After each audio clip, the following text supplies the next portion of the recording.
My name is Meir Rothbard, and I'm an artist. I grew up as an ultra-Orthodox Jew, and when I was about 28, I accepted Jesus Christ as my Lord and Savior, and that meant a lot to me for many years, or for about 7 years, on and off. And for a long time, I was deeply split between the part of me that was so deeply Jewish and the part of me that was so deeply Christian. And it was just terrible to have these two sides of me. And what I found was that by drawing, I was able to make some peace with it. I was able to find pieces that addressed the Jewish side and the Christian side and express these different parts of me. Eventually, I found that I wanted to study every religion, and I wanted to tell the story of every religion, and I wanted to tell the story of my experience of every religion.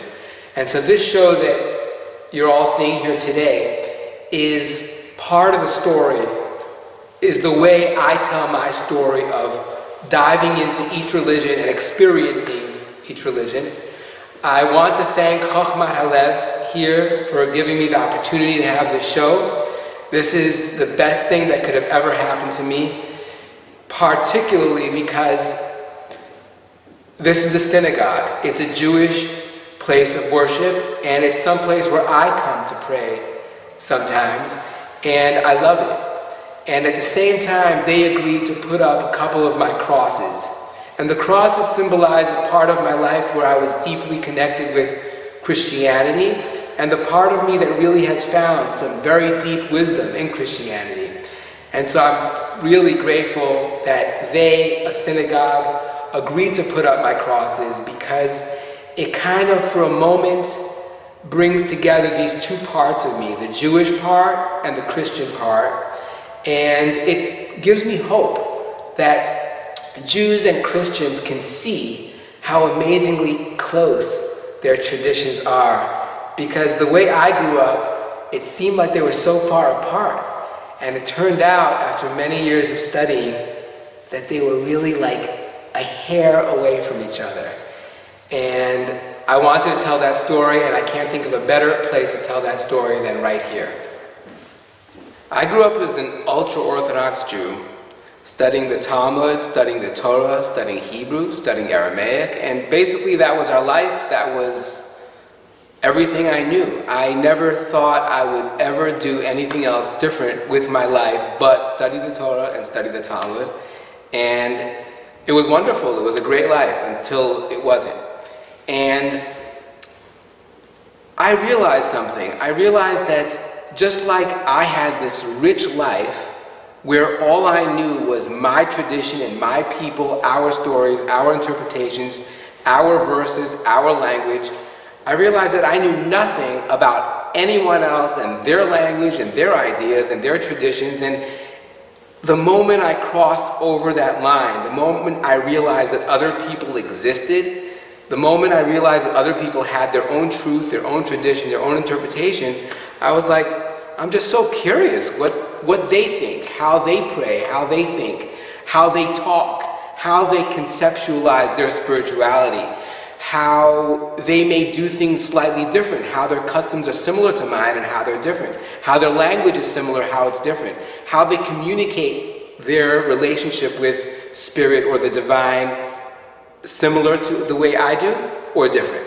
And I was just so curious that I was basically obsessed. So obsessed that I decided that I couldn't, the same way I know Hebrew and I know Aramaic so well, I realized that I couldn't understand their tradition unless I studied it in their language. So I realized that if I wanted to understand Hinduism, I had to study Sanskrit. If I want to understand Taoism, I have to study Chinese. If I want to understand Buddhism, I have to study Chinese and Tibetan. If I want to understand the Quran, I have to study it in Arabic. I realized that I had to live and breathe their culture, their tradition for a while in order to fully understand it. And so that's what I did. I basically decided to hunt all over the world for people who can teach me these traditions and these languages and how to write it, but not only how to write it, how to think it, meaning this word in Sanskrit, for example, what does it mean today? Is it used today? What did it mean then? Or this Chinese character, what did it mean then? What does it mean now? How does it mean different today than it meant then? This paragraph from the Tao, what does it really mean? What are 80 interpretations? So I would go to the library and take 40 books on the Tao and read through them and see if the interpretations are different than each other, until I felt like, I know this. I know what they're talking about. I get it, or I think I get it. And so basically these pieces that you see here today are about 30% of my collection. I have 17 crosses and 6 mandalas and a couple other random pieces, and of course some pieces that didn't make it. So for example, I have a mandala with the 99 names of Allah, but to be honest with you, because I had an uncomfortable experience with Islam during part of my evolution, I was almost a Muslim and I was attracted to being a militant Muslim. So I had a love-hate with Islam for a while, and so I didn't feel comfortable with my 99 names, even though I fell in love with the 99 names, and I studied the 99 names for a long time and what they mean and the whole spirit, but eventually I didn't feel like that felt like my heart relationship with Islam, and I chose the Rumi piece to represent the heart of Islam. So I hope that gives an idea of what these pieces are about. This piece here is special for a couple reasons. First of all, it has representatives of 4 of my pieces in it. It has some of the Ezekiel mandala, some of the Rumi mandala, some of the Tibetan Buddhist mandala, which is not here, and in the inside it has the entire Bhagavad Gita mandala. So it was actually put together by my brother, and it wasn't my idea, and I love it. I'm not so good with color, as you probably can tell, and so it's nice that it's here. And now I'm going to show you the cross of Yochanan ben Zakkai. And each of my pieces is like a baby to me. Each one is special to me for a different reason. And this one is special because Yochanan ben Zakkai and Jesus probably lived about the same time. Their lives overlapped.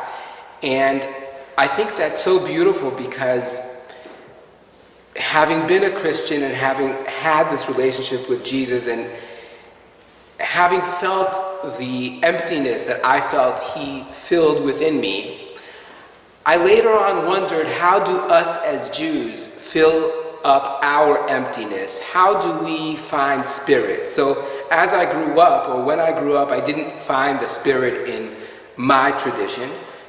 And I found it in Christianity for a while. And later on I wondered, well, what do we do to fill ourselves? And one thing I found fascinating was that both Yochanan ben Zakkai and Jesus, in their interpretations of the Old Testament or the Torah, they were both doing the very same thing. They were both answering a question. And the question was, what is the future of the Jewish people without a temple? What would we do if we had no place to worship in Jerusalem? No mountain to climb up and worship. For a long time, that was the center of our life, our people. It was the heart of our people. And what do we do if we didn't have that? And Jesus seems to have foreseen that a day like that may come. And Yochanan ben Zakkai also foresaw that a day like that may come. And they were both wondering a similar question. Now, Jesus or Christianity, the way they answered the question was that in some ways, Jesus was the new path to God. And one didn't need an actual structure because he was the path and he was the answer. Now, Yochanan ben Zakkai had a slightly different angle. He restructured Judaism so that we would actually remember the temple. And although we may not know specifically what he did, but many of the laws and customs that we have today that are similar, they mimic the temple, meaning the table, our table is like the altar in Jerusalem, or maybe the cycles of our prayers are similar to the offerings in Jerusalem. These are meant to remind us of the temple and remind us that Jerusalem and the gateway to heaven is really our true connection. And for Christians and for anyone coming from that lineage, they understand Jesus as the possible new connection, and perhaps the actual temple is not necessary or not necessary right now, depending on how it's understood. And Yochanan ben Zakkai also did many things to fill our void and strengthen the Jewish people and give us a new answer to how do we find a connection with God and how do we understand our peoplehood today without a temple. And one of the things he did was he has a number of statements that he made, all relating to the altar. For example, we know that the altar in Jerusalem was not allowed to have swords being used to build it, because the altar is meant to bring peace and swords are meant to bring war. And so Yochanan ben Zakkai is actually accredited with many of those statements that teach us different kinds of lessons of how to bring peace in our own lives and lives of other people based on the lessons we learn from the altar, and the altar being a model of bringing peace between ourselves and the Spirit. And this piece is the cross, or the mandala of Rumi. And Rumi has always been a fascinating figure to me, and partially because having studied the Quran and having studied hadiths and having studied the Islam tradition, I felt that Rumi captured the purity of Islam and the love in Islam. And I really appreciate the way he did it. And it was such a great process getting to know Rumi as a person. I basically went through tens of Rumi poems to try to feel inside which one struck me, and I narrowed it down to from 80 to about 23, and then to 13, and then to 6. And so these are my favorite 6 poems of Rumi. And the first poem is one of my favorite, and it talks about not judging people by the symbols that they carry for their religion, but by the heart that they carry inside. And I thought it was fascinating because in the poem, Rumi tells us not to judge people by the exterior, but rather by the interior. And my favorite line is where he says that if you think that someone else doesn't have the secret, meaning that essence, then you don't. And I thought that was really powerful. This mandala is in Persian, and so it took a while to meet people who studied Persian or know Persian and could teach me what it means, and to understand not only what every word means, but also what these Persian words mean in other situations, so that I could live the Persian and really understand what Rumi meant. This is the cross of Corinthians, and it's that famous verse in chapter 13 that says that the most important thing that one can possibly have is love. And if a person has faith but they have no love, they have nothing. And I found these words in Corinthians so powerful to me, primarily because I grew up in a tradition and in a culture where a lot of the focus was on whether one did it right or not, whether one kept the law or not, whether one got the truth or not. And even some Christians have that notion in their approach to religion, but these words in Corinthians were so powerful to me because they told me that if a person could have all the faith in the world and they could do all the things right, but if they have no love, they have nothing. And I felt that I grew up without love, and without love being spoken of. I didn't love God, and I didn't love people. And it could be that other people, other Orthodox Jews, have the experience of loving God and loving people. After all, it says that we're supposed to love God, but I grew up with a lot of fear and a lot of wondering all the time whether we were on God's right side or the wrong side. And what I love about Christianity and what I fell in love with was the freedom from fear. And that doesn't mean that Christians have no fear, but it means that I found in Christianity an emphasis on love, an emphasis on freedom, an emphasis on generosity. And of course, us as Jews have it as well. But I felt that in Christianity, they put it center stage. They put love, freedom, and forgiveness right in the heart, right in the most important place where it's supposed to be. This is the mandala of Ezekiel, and it's in Hebrew. And in some ways, this is my most favorite and my least favorite piece at the same time. What happened was, I had done all these crosses and was working on all these crosses at the same time, and then there were some responses. Some people didn't like the cross. And maybe even in me, at some point, there was part of me that wasn't liking the cross, and some people suggested that I do mandalas.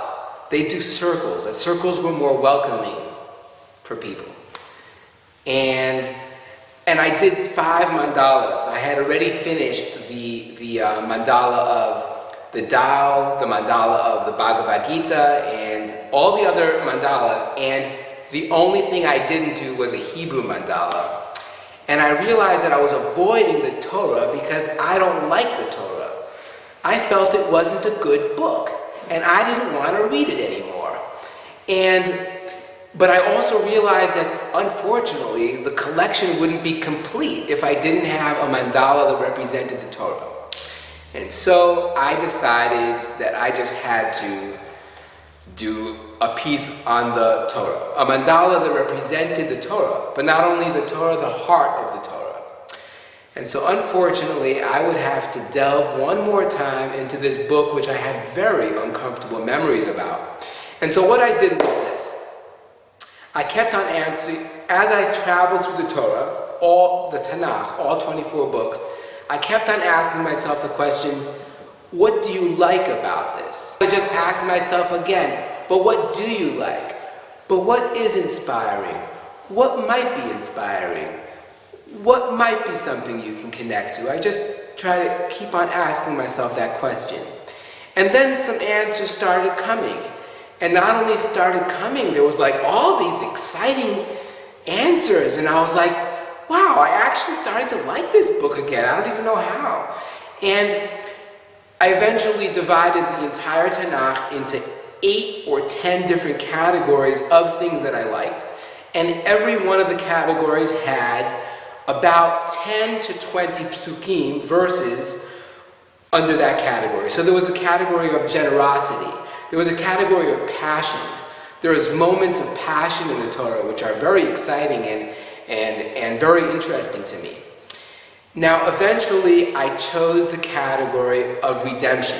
I felt the Torah had this underlying thrust, this juicy component of redemption over and over again. And then I had to choose my favorite verse about redemption. Now, there's one verse about redemption, which was my favorite for a while, hanging on my wall for a long time, and it's from Isaiah. It's a very powerful verse. I don't want to say it now. Eventually, I decided that that verse had some other connotations which felt very disheartening as well, and so I just put aside that verse, even though it's one of the most powerful verses in the whole Torah. I should say that my goal, when I was going through the whole Torah, I would ask myself 2 questions. And the question was, what is a verse in the Torah which captures the heart of the entire Torah? The entire Torah meaning the entire Tanakh. All 24 books. What is one verse or one group of verses which captures everything? And the second question was, which would be a group of verses which not only captured everything, but it also could speak to all humankind? Because I believe that if it couldn't speak to all humans, it's not part of my tradition. It's not something I want to be part of. And I came across many verses that may be inspiring, but they weren't inspiring to everyone. And I wanted it to be inspiring to everyone. So I finally settled on Ezekiel 37. Many of you here know the story. Ezekiel is a prophet, and he's not in Jerusalem. He's not in Judea. He's actually prophesying in Babylon. So he's actually a prophet of the exile. And he's yearning to come back to Judea. And he's having all these images, maybe he was smoking something, all these ideas about going back to Jerusalem and images of the temple. And he also has this imagery of these bones These bones that had been left scattered across some of the fields or mountainsides of Judea after some big war happened. And he has this imagery of these bones coming alive. And I thought that there was such power in that, because not only did it have redemption, but it had the returning of humanity to their body, the returning of the spirit to the body. And so much of what has happened to us as Jews, us as humans, is removing ourselves from our body, being lost from our body. And in this imagery, Ezekiel talks about the returning of our spirits to our body. And it's just magnificent. This is the cross of Isaiah 53. This was originally a cross that I wasn't going to include because there was a lot of anger inside me in this cross, and I had decided that after this cross, all my pieces would just be positive. And I would just find verses and ideas and imagery that were talked about either generosity, forgiveness, love. But this was one of my first crosses. I think it is my first cross. And there was a lot of anger. And because I had grown up as a Jew, and I had accepted Jesus Christ as my Lord and Savior, and it was a very powerful moment to me. It really meant so much to me. And of course, Jews don't understand at all why anyone would find a meaning in Christ, because us as Jews have our own meaning, our own interpretation of who Jesus was, and our own ideas of what a Messiah is, and our own ideas of what spirit is, and it's just different than Christian ideas. And so for many years I was split between the world of my Jew in me and the world of being a Christian. And the Christians, the early Christians who were Jews, had interpretations of the Messiah which are different than modern day Jews. They were Jews who had an idea that a Messiah could be someone who we connect to in spirit. It could be more of a spirit guide or son of God kind of figure. There were some Jews who felt that way, and that's okay. Not only that, there were Jews who looked through the Torah and found psukim. They found verses that actually supported their idea of the Messiah. And us as Jews have a long tradition of interpretation and exegesis, and we completely honor the ideas of interpreting the verses in whichever way we may want, and sometimes from generation to generation that changes. And Isaiah 53 is a verse that us as Jews must contend with, and some of the early commentators needed to deal with it. It talks about the suffering servant, and it does say that there will be a man. We don't know who this man is, and neither do the Jewish sages tell us necessarily who this is, but there will be a man who will suffer some kind of suffering. We don't know what kind of suffering, but there will be a man who suffers for our sins and carries the burden of our sins. And when I saw Isaiah 53, it helped me understand that the early Jewish Christians, and even Jews today who may choose Christianity as their way, do have reason. They do have good reason to look into the Torah and say, well, we feel that this is the Messiah, that Jesus was that suffering servant. Because there is a suffering servant there, and he's staring at us in the face. We just don't know who he is. And us as Jews have a right to say, well, we don't need to know who he is. And Christians, and Jewish Christians as well, have a complete right to say, well, we feel that he's this. And we feel that Jesus was that suffering servant. And so in this cross of Isaiah 53, which is in Hebrew, I tried to capture the fact that Christians have complete right to feel very connected to Jews and to our tradition as Jews. And if they wish, they can even feel themselves as Jews. And I know that me being a Jew, I sometimes feel uncomfortable with that. Like, how dare you feel that you're a Jew?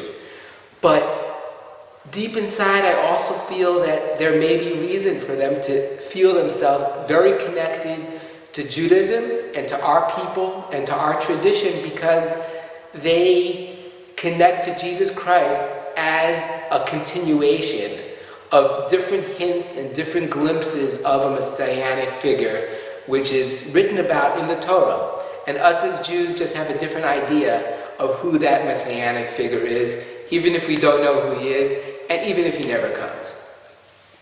This is the mandala of the Bhagavad Gita. And again, like someone who has 8 children, each of these pictures or drawings are like a child, and this is also many years of investing time in studying the Bhagavad Gita and studying the Hindu tradition. I got really lucky when I was at Columbia University. I had been hunting for someone to teach me Hinduism, and I asked so many people and no one came through. And eventually I met this Hindu princess, this little girl. Her name is Shruti, and she had so much wisdom. She literally had the wisdom of probably tens of gurus of her ancestors. And I just asked her everything I could about Hinduism and the Vedas and the Upanishads and the Bhagavad Gita, and it took a long time. My goal was to completely embody Hinduism, to bring it into my heart and to be it. And it took a long time to ask all these questions until I felt like I get it, I understand it. And there were many favorite things about this journey of learning about Hinduism. One of them was realizing that many Hindus today completely don't identify with the Vedas. They may know about the Vedas, they heard about the Vedas, and they heard about what goes on in the Vedas, but they don't really know very much about it, and they don't read it all the time.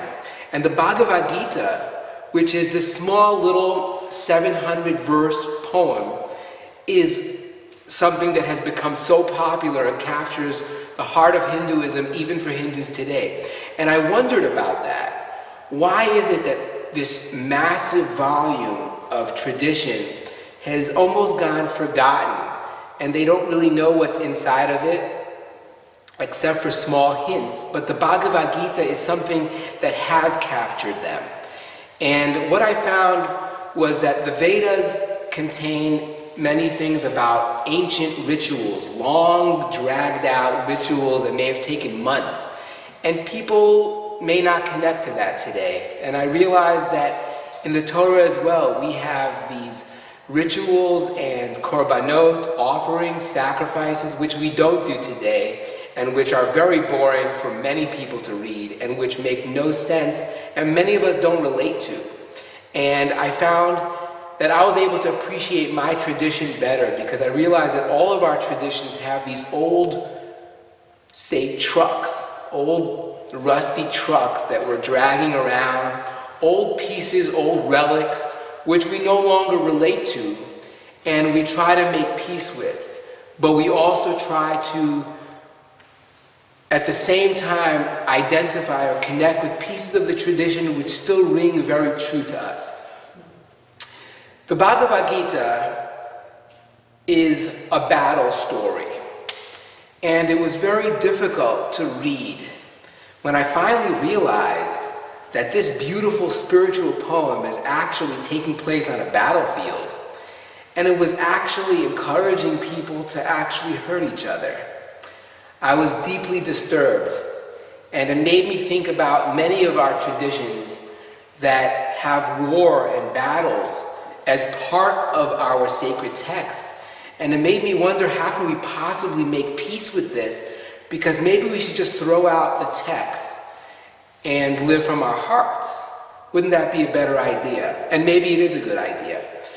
But what I found was, I told myself, I started this process of learning the Bhagavad Gita, and I want to learn what is at the heart of it, because there's about 1 billion Hindus in the world, and that's a lot of people, and this text means something to them. And I realized that if I can't continue on and study the text of every people, then I'm going to be missing in the information I know about people. And I wanted to know every people. And so I pushed on studying the Bhagavad Gita, wondering, even though it's a battle story, what can we learn from it? Because if I can't find the good in their tradition, I can't find the good in my tradition, and I won't be able to find the good in any tradition. So I may as well try to find the good, because there are good people everywhere. And so I still ask myself once more the question, what about the Bhagavad Gita is speaking to people? What's the good here? What's the message? Because obviously it's giving someone nutrition for their spirit. And one of the greatest ideas in the Bhagavad Gita is acting even though we don't know the results of our action. For example, sometimes we know something is good, it's a good thing to do, but we have no idea whether it'll bring the results that we want. And so that's the heart of the Bhagavad Gita. Living through our Dharma, living through the action that feels is our truth, and at the same time, even though we don't know if it'll bring us the results or the fruit that we want. And one day I was on a subway, and I asked a random Hindu, I said, could you tell me, because we only had 7 minutes until it stopped, could you tell me what's at the heart of your tradition? What's the heart of the Bhagavad Gita? And without even thinking, he said, it's taking action without thought to the fruit of the action. And I realized that the part of the Gita which had rung so true to me was something that rang true to Hindus as well.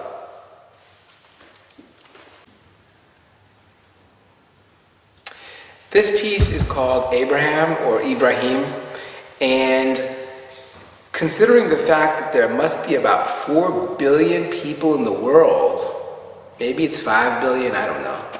The others don't count. But since there's so many people in the world who feel that Abraham existed and feel themselves connected to the tradition of Abraham and the stories of Abraham, it felt to me like a really juicy way to unify humanity by talking about Abraham, or at least the different ways people view Abraham. And so I wondered who Abraham was, and I tried to study about him in each of the 3 Abrahamic religions to understand who he was, how each of them view Abraham, and to see if I could put together a piece which gave us a glimpse of Abraham, or perhaps a number of different angles on who Abraham was. Now, the Hebrew part of this piece is Abraham's moment when he realizes that he will inherit the land. He was told, he was promised, at least we're told that he will inherit the land of Canaan. And he's really happy. He's like, oh my God, my children are going to have a land. And that's a good feeling for a grandpa, to know that his children will have a land. And so he was thanking God or thanking Spirit for that. The Quranic part of the Abraham piece talks about a moment which is entirely different. It talks about Ishmael and Abraham taking a walk, it's a long walk, to the Kaaba, the place where the Kaaba is. And apparently God tells him that at this moment, or at this place, we're going to build a home for your people and your descendants where they could worship. And I love this because the Prophet Muhammad in this moment is foreseeing the future, and he's foreseeing his children or his descendants and the people that will come forth from him. And he's offering a prayer that they will have a place to come to and a place to pray. And he's imagining that Abraham, as his ancestor or his forebearer, is part of this lineage and part of this tradition. And so even though it's sometimes confusing and sometimes gets me upset that Muslims have their own idea of who Abraham is, like part of me inside is like, how dare you think that Abraham was like this? Can't you see he was like that? At the same time, I also really appreciate that there is this Abraham figure, and different peoples have different angles on who he was. and that he was precious and he was a dear figure to all these different people. Now, Paul, who I suppose wrote Romans, is the author of a whole nother version of Abraham. You see, Paul was designing Judaism, or perhaps redesigning Judaism, so that it could welcome many people. And in Romans, he says that Christianity, or this new religion, it probably wasn't called Christianity then, is welcoming not only the children of Abraham, but those who have the faith of Abraham. And that is such a powerful line, because the irony is that even Jews in our tradition have a certain welcoming of anyone who has the faith of Abraham. And so Paul, in a way, was looking back at Abrahamic tradition, authentic Abrahamic tradition, and in a way was re-welcoming everyone into that fold. And Jews may have their own idea of who is welcome into that original Abrahamic tradition, but as far as I can tell, much of Christianity, if not all of Christianity, fits very nicely into most of the ideas that Abraham did stand for. And so this piece is called Abraham and Ibrahim. This is the Hamsa of Rabi'ah, and she was a Sufi priestess or a Sufi saint. And one of the things I noticed when thinking about all my pieces was I noticed that every piece are scripts and texts that are all written by men, sometimes not very nice men. But it's just men. And I wondered about women, because there are women in the world, and I wondered what they wrote and what they said, and if they had any ideas at all about all these truths that we speak of all the time. And so I decided we're going to find one woman and to write about. And so Rabi'ah is one of the only Sufi saints that I found who we actually have stories about her, and I did the same process with her as I did with all the pieces. I studied about 8 to 10 different stories that we have about her, and then I picked my favorite story. And I bet you want to know my favorite story. So, Rabi'ah was once walking down the street, and there were streets back then, as there are today, and so she's walking down the street, and from the window, there's this poet, and his name is Hassan, and he yells down and says, "Hey, Rabi'ah, would you like to marry me?" You know, I guess he didn't have a lot of people wanting to marry him. He's a poet, probably didn't have a lot of money, and he asked Rabi'ah, "Would you marry me?" And Rabi'ah said, "Well, I'm already married." And what she meant was that she's already so devoted to spirit that she's devoted already. And if you want to marry me, she said, you're going to have to ask the one whose hand I already took, or the one who I already gave my word to. And that was her way of saying that I'm already so devoted to my spiritual path that I don't have room for someone else. And then he asked her, because he was also a seeker of the truth and a mystic, and he said, "How did you find him?" And she said, "I found the one who cannot be found by looking." And I love that line, because what she was saying was, if you're looking for him, you're never going to find him, because it's a certain being, it's an existence, it's an experience that can only be felt. It can't be looked for, it can't be sought after, it can't be analyzed, it just is. One of my favorite experiences or lessons that this whole process gave me was getting to know other people through their language, and sometimes getting to know specific languages in a very intimate way. One of my favorite experiences was studying Arabic. I love Arabic, and because it's so similar to Hebrew, once I got comfortable with Arabic, I was able to see Arabs as so much closer to me as a person, as a cousin, as a relative than I ever did before. And another thing I did was I had to study Arabic calligraphy.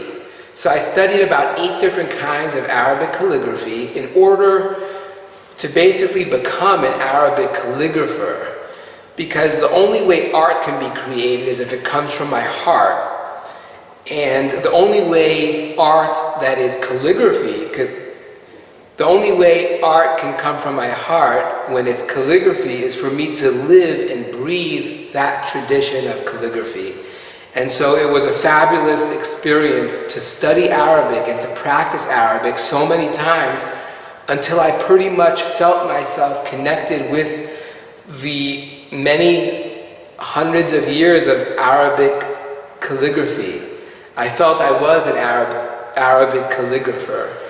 And I designed my own kind of calligraphy of how to draw Arabic, and then for Persian, which is also related to Arabic in terms of script, I also had to design a completely different kind of Persian, because Persian is not usually written the way I was using it. So I had to design a new kind of Persian calligraphy so it fit the kind of setting that I was using. This is the cross of the Israelite. And this cross, or this piece, as in any of my pieces, is also a very special child of mine. For this as well, I had to study the Torah very well. When I studied the Torah, I put together a whole bunch of verses which were my favorite. And 2 of them were used eventually. One was used in my piece, the mandala of Ezekiel, and my other favorite words in the Torah were used for the cross of the Israelite. And on the one hand, it may not be appropriate that these words of the Torah are in a cross, but since I devoted so much space to the cross and used that as a shape, as a form that was convenient and useful, I decided to put these words as well into the cross. And these are my favorite words of the Torah. And they are words that for me capture the essence of the entire Torah, a very powerful essence. When I went through the Torah, I wondered, who were my ancestors? Who were these Israelites? How did they think? Which ideas were important to them? And as I scanned through the whole Torah, I was wondering that. Reading through all their stories, through all their wars, and through all their battles and squabbles, and all their yearning for God, for spirit, all their lawmaking, I wondered, who were they? And I found one paragraph which I felt captured the essence of who my ancestors were.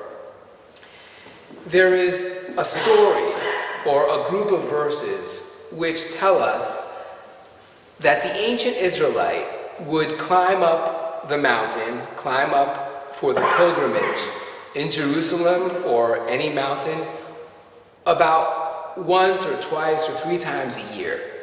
So 3 times a year the Israelite would climb up to the mountain and celebrate. And there were 3 different kinds of celebrations. And in one of the celebrations, the Israelite would bring a basket of fruit. And he would put the basket of fruit in front of the priest. And then he would utter a prayer. Now this prayer is the only prayer that we know of in the entire 24 books of the Torah that is a prayer that was actually uttered by the ancient Israelite. Other than that, we don't know so much about who these people were or what their worship looked like, where they went to worship. We have little hints of hilltops where they would worship, and one of those hilltops was Jerusalem eventually, but we don't know much about what they said and what their prayers were like. But there's one prayer that we have. And in this prayer, the Israelite comes to the priest and he puts the basket in front of the priest.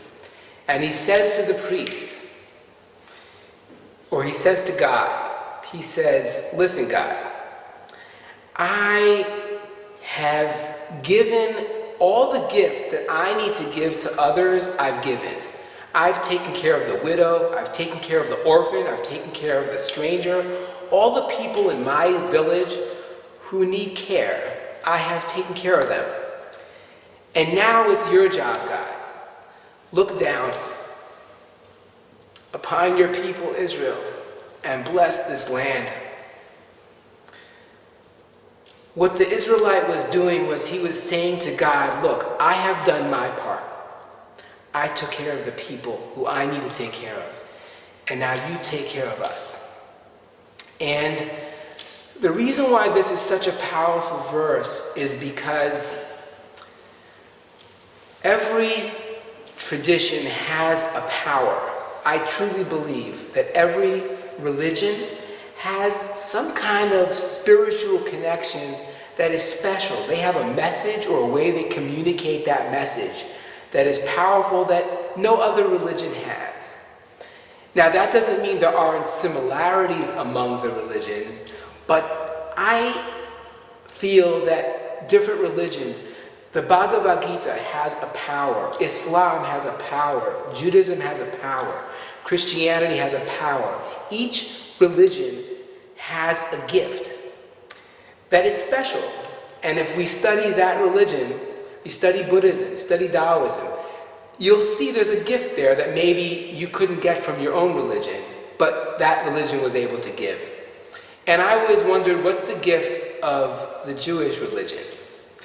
And there could be many, but I found there was one message that was special, and that's justice.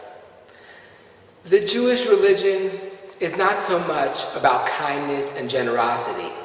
It has kindness, it has generosity, but that's not at the heart of it, in my opinion.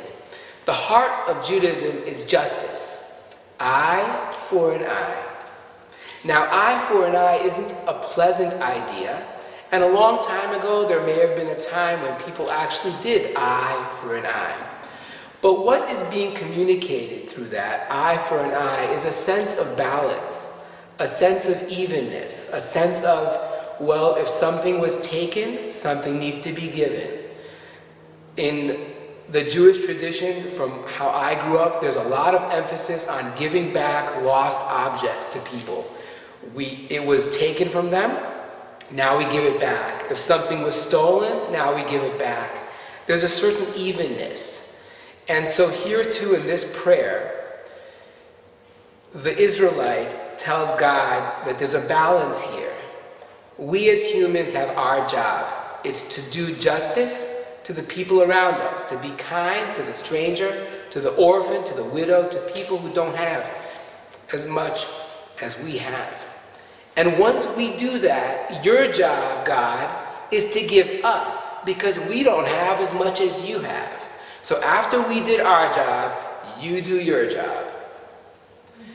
Now, this piece is written in the ancient Israelite language. So part of what's special about this piece to me is that in order to do this piece, similar to my Arabic pieces, I had to study about 17 different versions of ancient Israelite script and study it, learn it, master it, live it, breathe it. I put it on my ceiling. I just looked at it until I started feeling that those letters were my letters. And until I created a new form of what we call Proto-Hebrew, and a form of Hebrew that would do justice to the language of my ancestors and at the same time fit into this piece. And so I use Proto-Hebrew, which is the original Hebrew language or Hebrew letters, to draw this piece. And I imagine that this was the language that was used to write this original prayer literally thousands of years ago. And so when I did this piece, after I mastered these letters, I literally felt the spirit of my ancestors, the ancient Israelites, enter me, because I felt like I was writing their language. that many have not given attention to for thousands of years. This is our real language.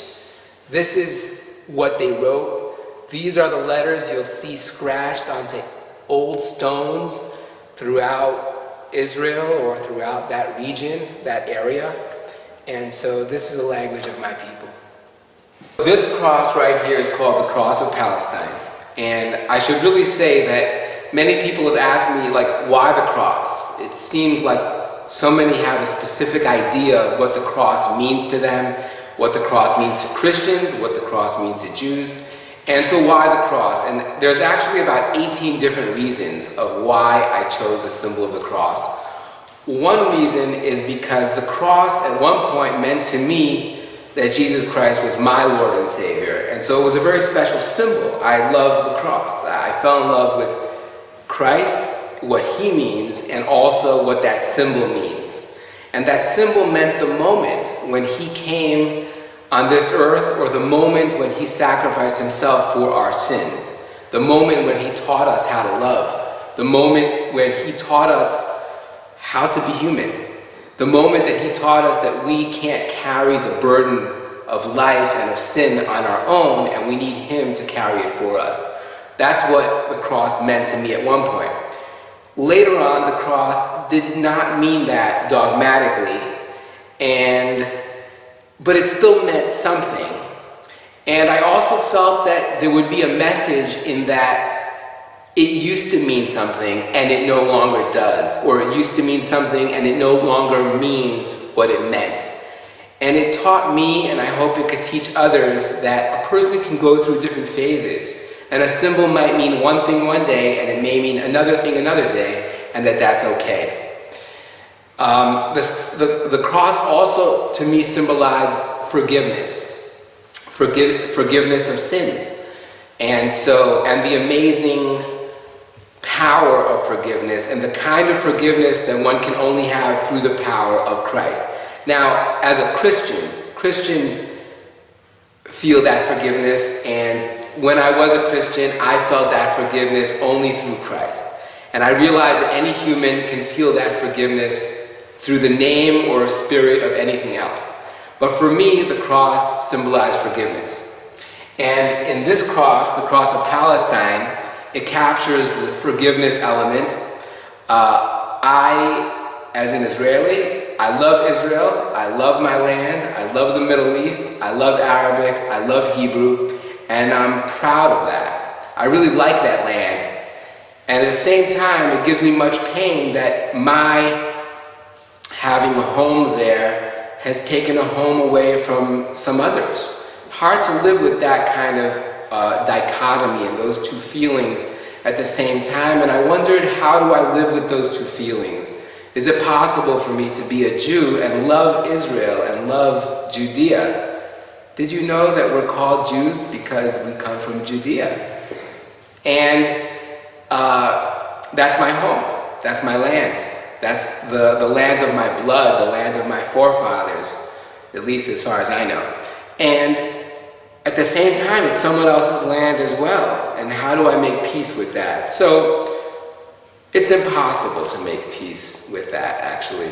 But it's possible to have some resolution. And the way I came to some resolution was by having an Arab friend translate a poem of mine.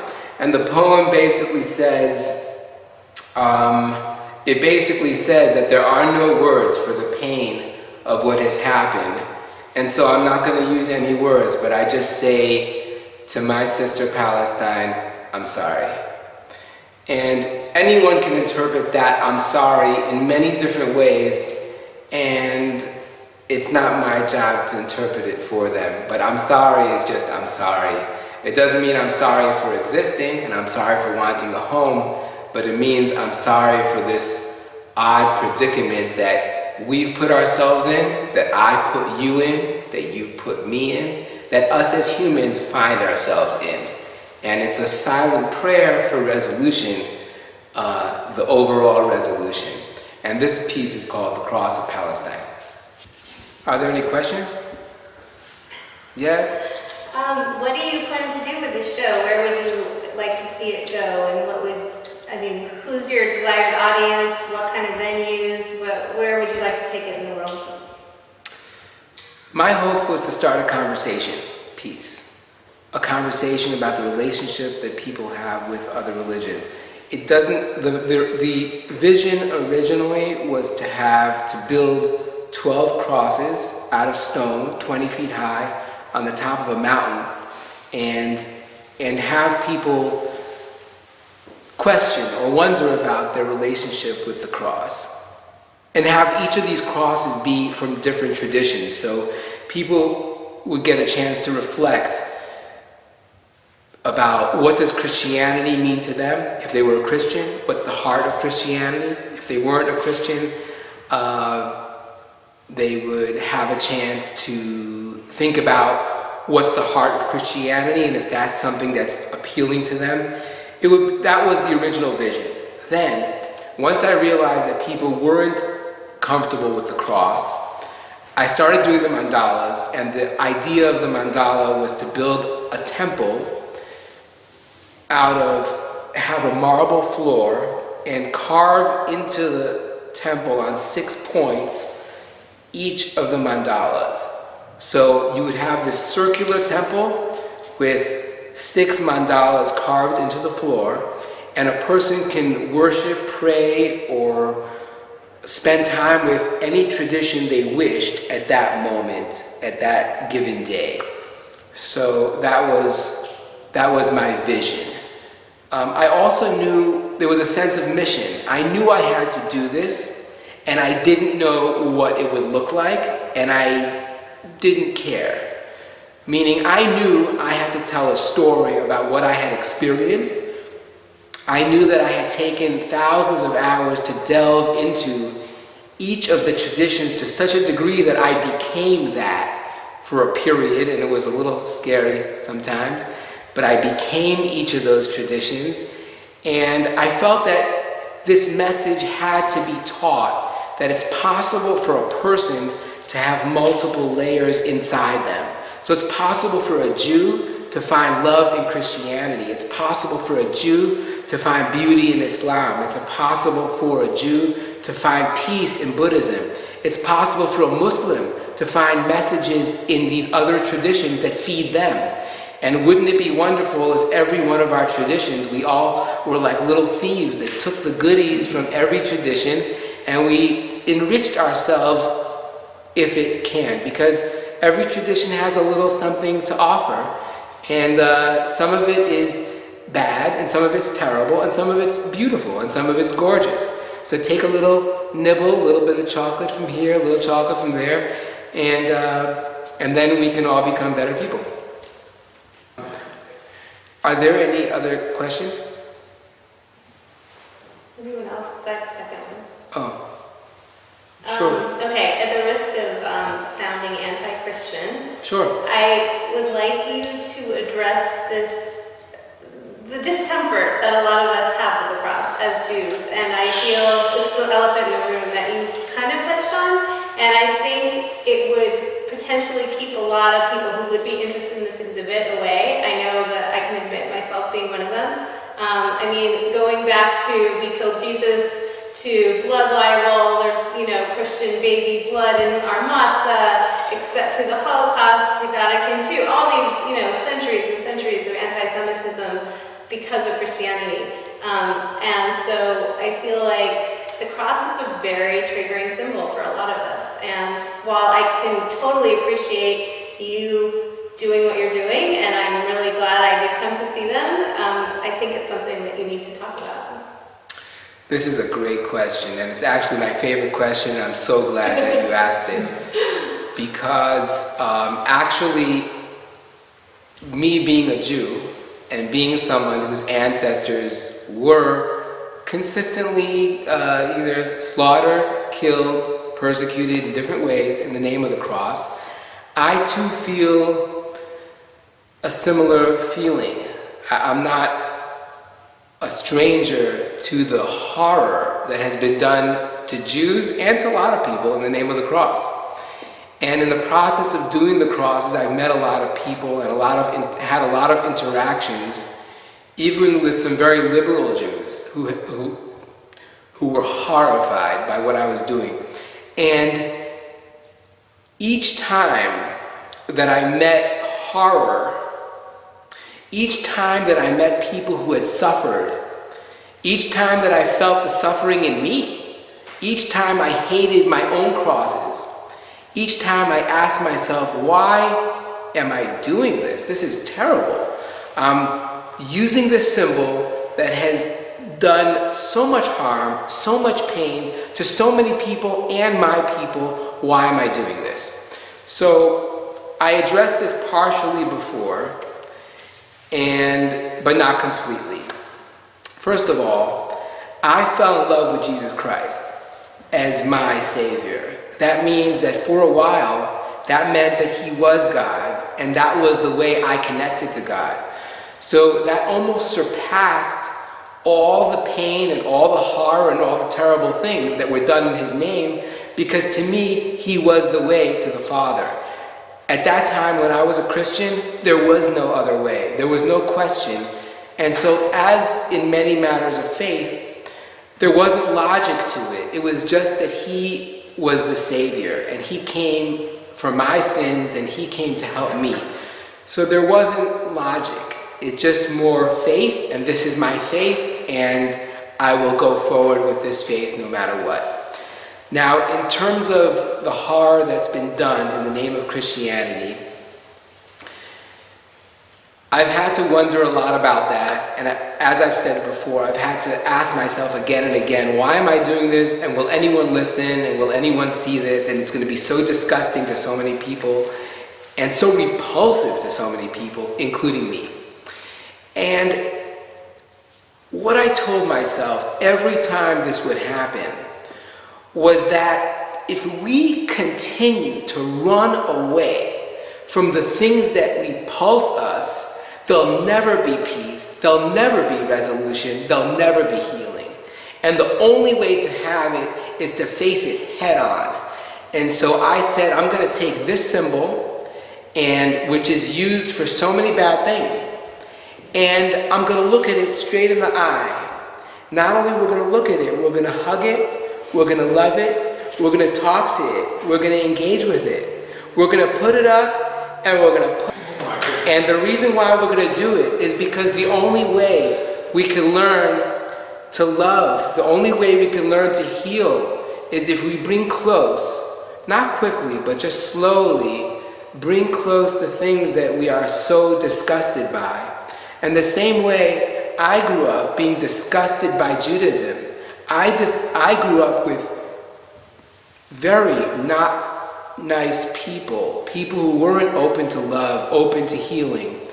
And I realized that the only way I could ever love Judaism again, or even come to some peace, is by engaging with it a little bit, just a little, not much, just a little, and to maybe learn to see it in a new angle. And I realized that Christians as well may also have had difficulty with their tradition. And even though their tradition has much beauty, they may have also difficulty, both in horrific things that have happened to them, and maybe even guilt in terms of what they've done to others. And so I realized that perhaps there's a message here for everyone. The message for me is that I'm a Jew, and I have much love for my tradition, but also horrific memories in my nervous system from things that happened to me. And still, I'm hoping to have some peace with it by engaging with it. And maybe that's a process that's necessary not only for me, necessary for others. So the part of me that is disgusted with the cross or has difficulty with the cross, I try to tell it, look, you're right. Some very not nice things have happened with the cross, but let's see if we can engage with the goodness that has come from the cross. Maybe we can engage with so many millions of good Christians who are doing so much good and so much charity in the world, in the name of the cross. Maybe we can find the good. Maybe I can find the good in my tradition and the good things that Jews are doing and the goodness that Jews have found in the Torah, and now it has given them spirit. Maybe Christians who have had difficulty with their tradition, maybe they can also learn to re-engage with it and find a peace in it, find a love in it, find the generosity in it, and find healing. And even though there's many uncomfortable feelings on all ends, I do feel that ultimately the only way that we as humanity can heal is if we engage gently with those things that are really uncomfortable to us.